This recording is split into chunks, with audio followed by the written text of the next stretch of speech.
اور شام کے جو پروگرام ہوتے ہیں 8 بجے کے 10 بجے کے، ان کے اندر جو پوزیشنز دی جاتی ہیں وہ بھی بہت ہی ملتی جلتی ہوتی ہیں. تو یہ پہلے ہی کلیئر ہے کہ آلریڈی ایک انفارمل سیل جو ہے وہ قائم کر رہا ہے، غالباً کسی واٹس ایپ گروپ کے ذریعے اسے کوآرڈینیٹ کیا جاتا ہے، اور وہ ایک قسم کی پوزیشنز لیتے ہیں، بالکل ملتی جلتی قسم کی وہ پوزیشنز لیتے ہیں، اور اس سے کلیئر ہوتا ہے کہ ان کو میسج آ گیا ہے، ان کو سگنل آ گیا ہے کہیں سے کہ اب یہ پوزیشن لینی ہے. یہ ایک قسم کے لیکس یا ایک قسم کی خبریں جو ہیں وہ ان کے پاس ہوتی ہیں. شاید اس کی وجہ یہ ہے کہ زیادہ فنڈنگ کی ضرورت ہے. یہ فنڈنگ والا ایشو جو ہے یہ بہت امپورٹنٹ ہے کہ ایک سیاسی جماعت، پی ایم ایل این اور پی پی پی دونوں ہیں، لیکن بنیادی طور پہ اس حکومت کے سامنے فرنٹ پہ چونکہ پی ایم ایل این ہے، ایک سیاسی جماعت ٹیکس پیئرز کے پیسے پہ، جو ان کی خون پسینے کی کمائی کے اوپر ڈاکہ مار کے جو حکومتیں یہ پیسے اکٹھے کر رہی ہیں. ابھی آپ نے دیکھا چند دن پہلے آج ہی 8 روپے جو ہے بجلی کی بل میں اضافہ کیا گیا. 2 دفعہ جو ہے اس سے پہلے پیٹرول کی قیمت میں اضافہ ہو چکا ہے. اب ہم سن رہے ہیں کہ مزید اضافہ ہوگا. میرا خیال اس وقت تک آلریڈی 74 روپے کا اضافہ تو صرف پیٹرول یا سپر میں ہو چکا ہے. ڈیزل میں تقریباً 150 روپے کا اضافہ ہو چکا ہے. بجلی کے بل کا میں نے آپ کو بتایا کہ 8 روپے پہلے بھی ہوا تھا اضافہ، اب دوبارہ اس میں اضافہ ہو رہا ہے. اسی ہفتے آپ نے سنا کہ اس حکومت نے 10% سپر ٹیکس لگایا. وہ سپر ٹیکس لگانے کے بعد پاکستان کے جو بزنسز ہیں اس کا کارپوریٹ ٹیکس جو ہے وہ اندازاً 50% سے زیادہ ہو چکا ہے. اس وقت اس خطے میں اور دنیا میں سب سے زیادہ اگر کہیں کارپوریٹ ٹیکس لگ رہا ہے تو وہ اس پاکستان کے اندر لگ رہا ہے. اور اس کارپوریٹ ٹیکس لگانے کے بعد جو بزنسز ہیں وہ خاصے ان کمپیٹیٹو ہو جائیں گے. جو ڈومیسٹک اندرونی بزنسز ہیں وہ تو کاسٹ کو کوئی نہ کوئی طریقہ نکال کے کاسٹ کو لوگوں تک ٹرانسفر کر دیں گے، اور جو ایکسپورٹرز ہیں ان کا پروڈکٹ جو ہے وہ ان کمپیٹیٹو ہو جائے گا. تو یہ ایک ایسی حکومت جو اس طرح سے جو کہہ رہے ہیں، جو وزیر اعظم کہتے تھے کہ میں تو اپنی قمیض پھاڑ کے، اپنی قمیض اتار کے ننگا ہو جاؤں گا اور میں غریب لوگوں کی جو ہے پیٹ بھروں گا. اور اس کے بعد ہم خبریں سنتے ہیں کہ کیسے جب شہباز شریف صاحب کی حکومت آئی تو پرائم منسٹر ہاؤس جہاں پہ پہلے ایک حکومت چل رہی تھی وہ بھلا چنگا تھا، اس کے اوپر اچھا خاصا خرچہ کر دیا گیا. اور وہاں جہاں چائے کے علاوہ، چائے بھی بہت مشکل سے ملتی تھی جب عمران خان پرائم منسٹر تھا، وہاں اب میٹنگز کے اندر چائے تو دور کی بات ہے، وہاں ٹھیک ٹھاک لوازمات جو ہیں، کھانے پینے کی چیزیں، مختلف چیزیں آ رہی ہیں. تو ایک طرف سے یہ حکومت کہتی ہے کہ وہ مر رہی ہے، اس کے پاس پیسے نہیں ہیں. دوسری طرف سے یہ حکومت اتنی بحث ہے کہ خرچوں پہ خرچے کرتی چلی جاتی ہے. شہباز شریف صاحب جب سے آئے انہوں نے پتہ نہیں کتنے بیرونی دورے جو ہیں وہ کر لیے سرکار کے خرچے کے اوپر، مختلف جگہوں پہ چلے گئے، اس کا کوئی آؤٹ پٹ نہیں تھا. لیکن اب ایک اسٹریٹجک میڈیا سیل جو ہے ٹیکس پیئر کے پیسے پہ حکومت قائم کرنے کی کوشش کر رہی ہے. یہ سمجھنا بہت ضروری ہے کہ یہ خالصتاً غیر قانونی ان کانسٹیٹیوشنل ہے. آئین پاکستان میں ایک حکومت، ایک سیاسی حکومت کے پاس کوئی گنجائش نہیں کہ اپنے سیاسی مفادات کو ایڈوانس کرنے کے لیے وہ ایک اس قسم کا میڈیا اسٹریٹجک سیل بنائے. ہاں اگر حکومت ایکسٹرنل ورلڈ میں، حکومت یا پاکستان کے ادارے بیرونی دنیا میں پاکستان کے امیج کی خاطر پروپیگیٹ کرنے کے لیے، اس کو بڑھانے کے لیے امریکہ میں، برطانیہ کے اندر خالصتاً پاکستان کا پوائنٹ آف ویو دینے کے لیے، کشمیر کا پوائنٹ آف ویو دینے کے لیے اگر ایک سیل بنائیں یا لابسٹ ہائر کریں تو اس کی گنجائش ضرور ہوتی ہے. لیکن اس کی بھی بڑی سخت اور بڑی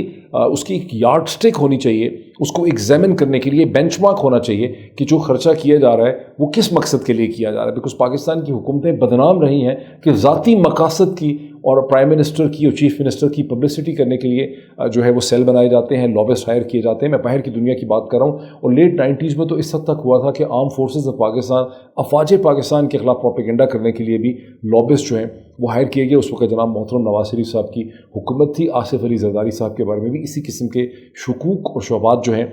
وہ پائے جاتے ہیں. میں تھوڑا سا آپ کو یاد کرواؤں کہ بہت انٹرسٹنگ میں آپ کو بتاؤں کہ 2000 اور 2002 کے درمیان میں جب میں کولمبیا یونیورسٹی میں اس وقت میں تھا تو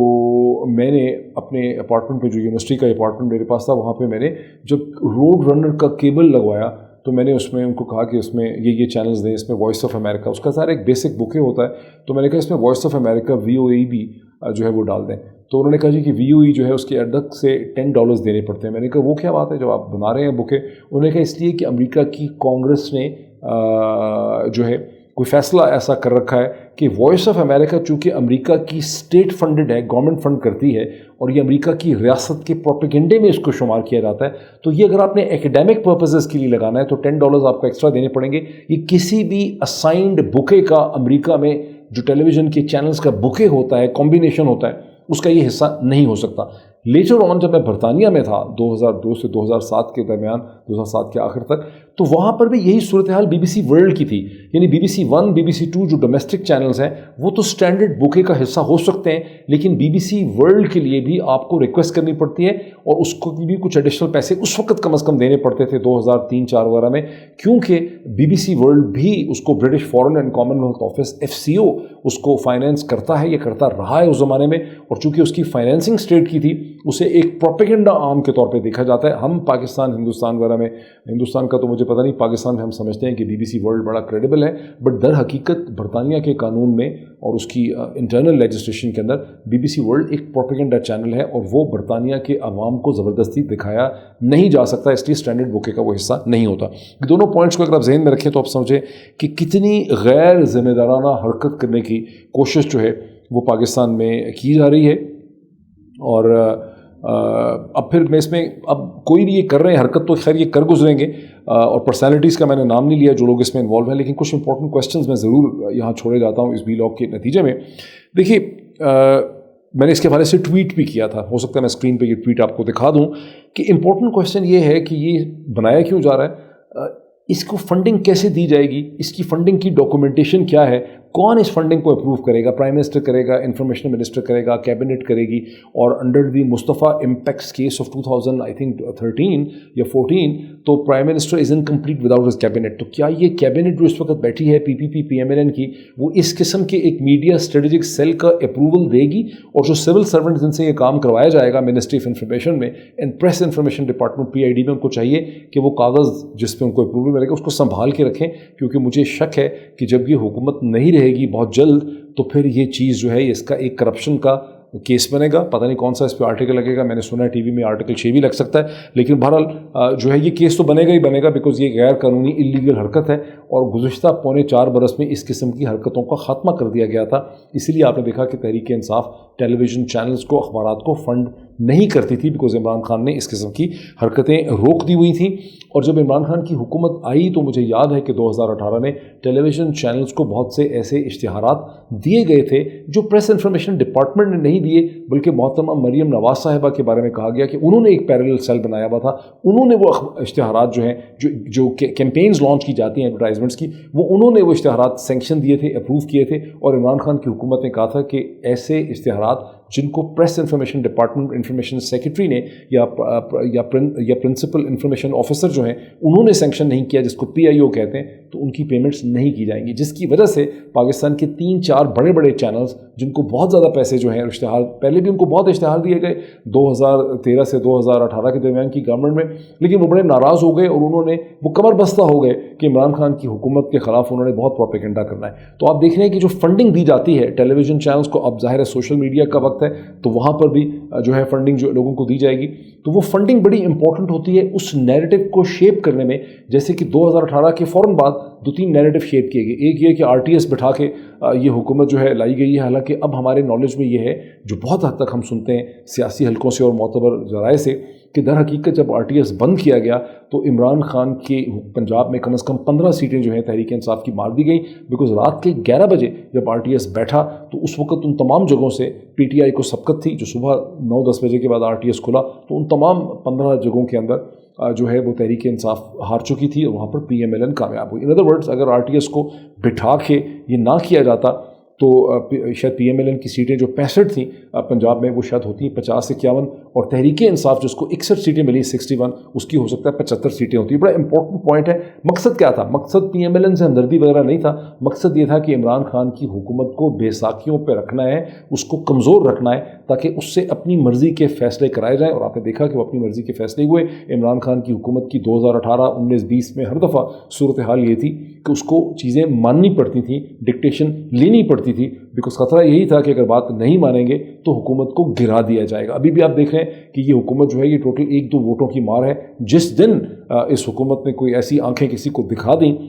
غلط جگہ پہ تو یہ حکومت جو ہے وہ 48 گھنٹے کے اندر ٹھا کر کے جو ہے یہ حکومت ختم ہو جائے گی. ورنہ حمزہ شہباز کی حکومت بھلا کیسے چل رہی ہے؟ الیکشن کمیشن آف پاکستان نے اگر نوٹیفائی کر دیتا 5 لوگوں کو مئی میں جب ڈی نوٹیفائی کیا تھا, باقی سب لوگوں کو ڈسکوالیفائی کیا تھا, تو یہ تو پھر حمزہ شہباز کی حکومت تو چلنی ہی نہیں تھی. لیکن آپ کو کلیئرلی نظر آ رہا ہے کہ یہاں پہ کیا پیٹرن جو ہے ہمارے سامنے چل رہا ہے. تو اسی حوالے سے ہماری جو دوسری امپورٹنٹ ڈیولپمنٹ ہے آج کی,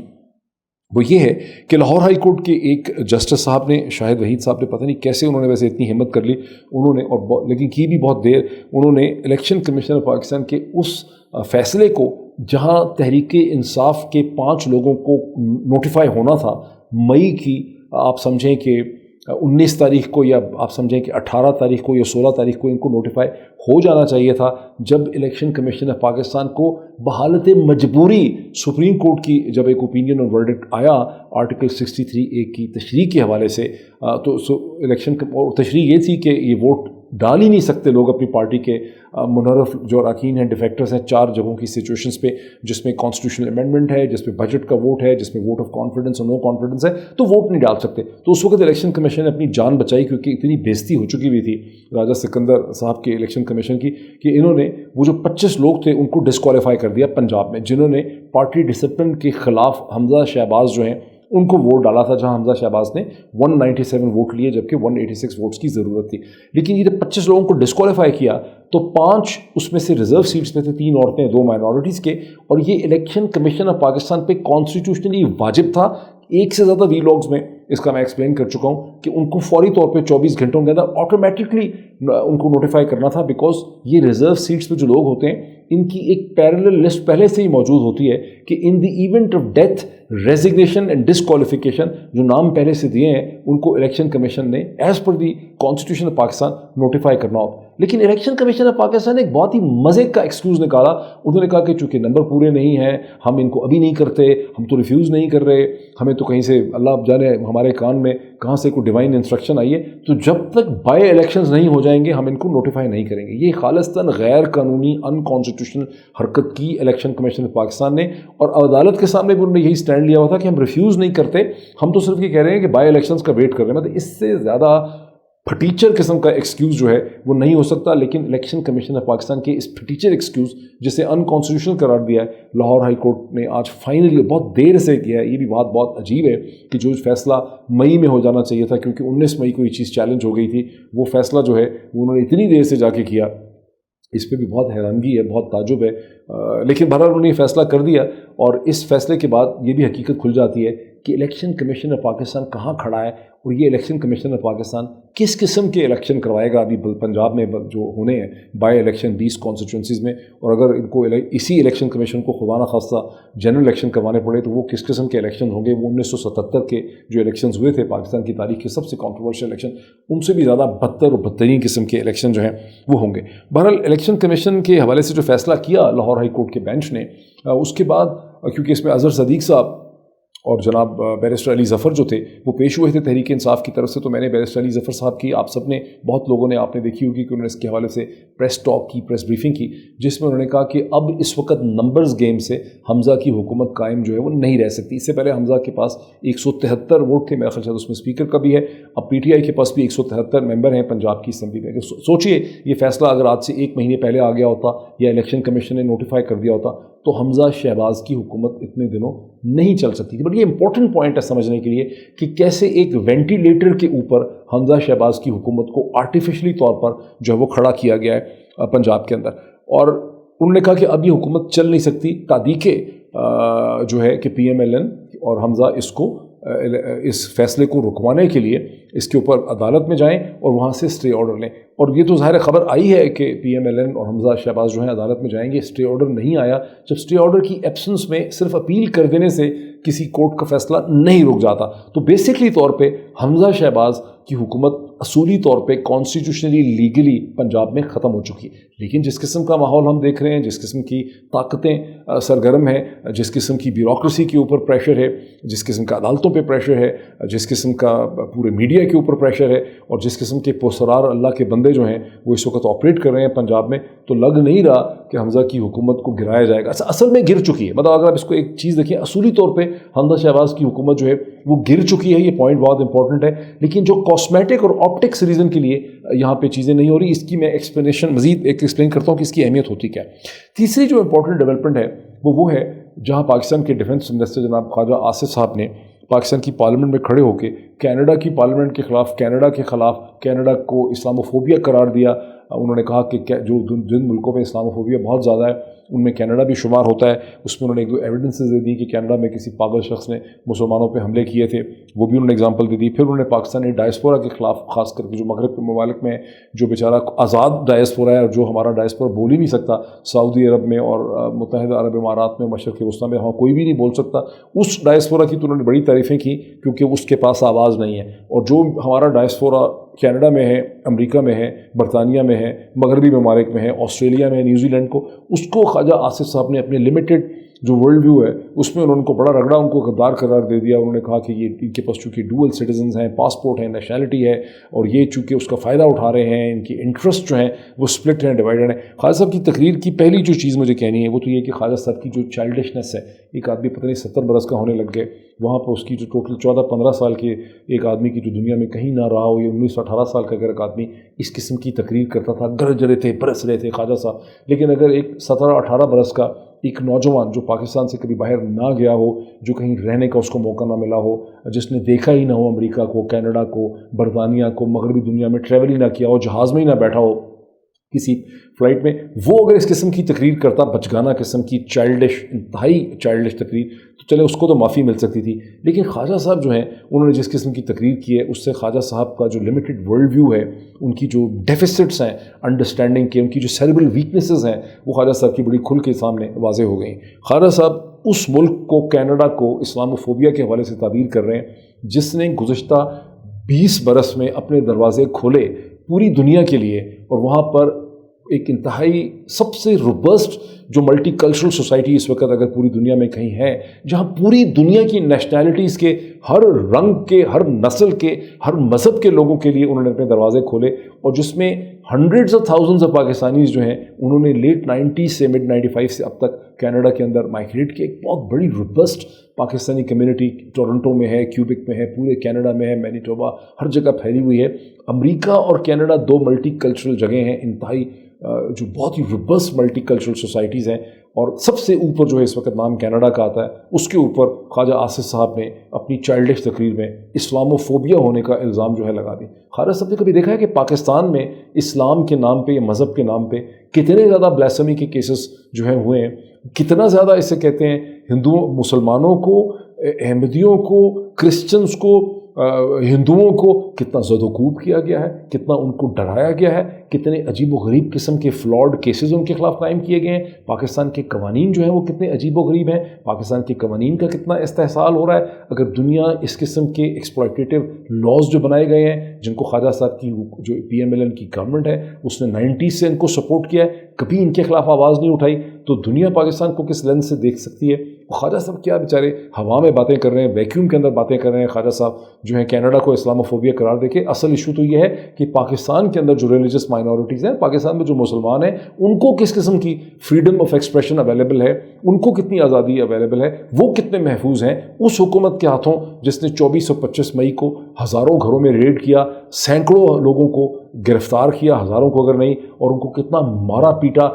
انلیگل, ان کانسٹیٹیوشنل, کس طرح سے پولیس کا اور ریاست کے اداروں کا استعمال کیا گیا. خواجہ صاحب کس منہ سے اس قسم کی بات کریں. لیکن خواجہ صاحب نے اس سے بھی بڑھ کے, خواجہ صاحب یہاں نہیں رکے, خواجہ آصف صاحب نے یہی نہیں رکے, خواجہ آصف صاحب نے اس سے بھی بڑی ایک کلابازی ماری. 2015 کی خواجہ آصف صاحب جو ہیں وہ پاکستان کے, لگ یہ رہا تھا کہ پاکستان کی ملٹری اسٹیبلشمنٹ کو اور پاکستان کے آرمی چیف جنرل باجوہ صاحب کو ڈیفینڈ کریں. خواجہ صاحب کے منہ سے یہ ڈیفینس جو ہے وہ بہت عجیب لگتا ہے فار ویریس ریزنس. ایک تو سارے پاکستان کے سیاسی حلقوں میں یہ بات پتہ ہے کہ خواجہ آصف صاحب 2018 کا انتخاب ہار چکے تھے, عثمان ڈار الیکشن جیت رہے تھے. پھر خواجہ صاحب نے ایک بہت ہی اہم شخصیت کو فون کیا, روئے پیٹے ترلے منتے کیے کہ میری عزت بچائیں, میری ناک کٹ جائے گی, میں اپنے حلقے سے ہار جاؤں گا. اور اس کے بعد خواجہ صاحب جس طرح سے باقی لوگوں کے RTS کا معجزہ ہوا, خواجہ صاحب کے لیے بھی وہ معجزہ ہوا, اور یوں خواجہ صاحب پاکستان کی پارلیمنٹ میں پہنچے. اور یہ بات PMLN کے لوگوں کو بھی پتہ ہے, PPP کے لوگوں کو بھی پتہ ہے, PTI کے لوگوں کو بھی پتہ ہے, باقی جماعتوں کے لوگوں کو پتہ ہے, میڈیا کی بھی بہت سے لوگوں کو پتہ ہے. تو خواجہ صاحب کم از کم ایک تو یہ کنیکشن بڑا واضح ہو جاتا ہے. لوگ کہتے بھی رہتے ہیں, کہ میں تو کبھی نہیں کہا, لوگ کہتے بھی رہتے ہیں. دوسری بات ہے کہ خواجہ صاحب نے اس وقت بھی پتہ نہیں خواجہ صاحب ڈیفینس منسٹر تھے, کیا تھے, منسٹر بہرحال ضرور تھے. اپریل 2015 میں خواجہ صاحب نے پارلیمنٹ میں افواج پاکستان کے خلاف جس قسم کی شرمناک اور آبجیکشنبل تقریر کی, بہت سی باتیں ڈرائنگ روم میں کرنے والی ہوتی ہیں, بہت سی باتیں پرائیویٹ جگہوں پہ کرنے والی ہوتی ہیں, بہت سی تنقید جو ہے وہ کسی اور فورم پہ کی جا سکتی ہے, کسی تھنک ٹینک پہ کی جا سکتی ہے.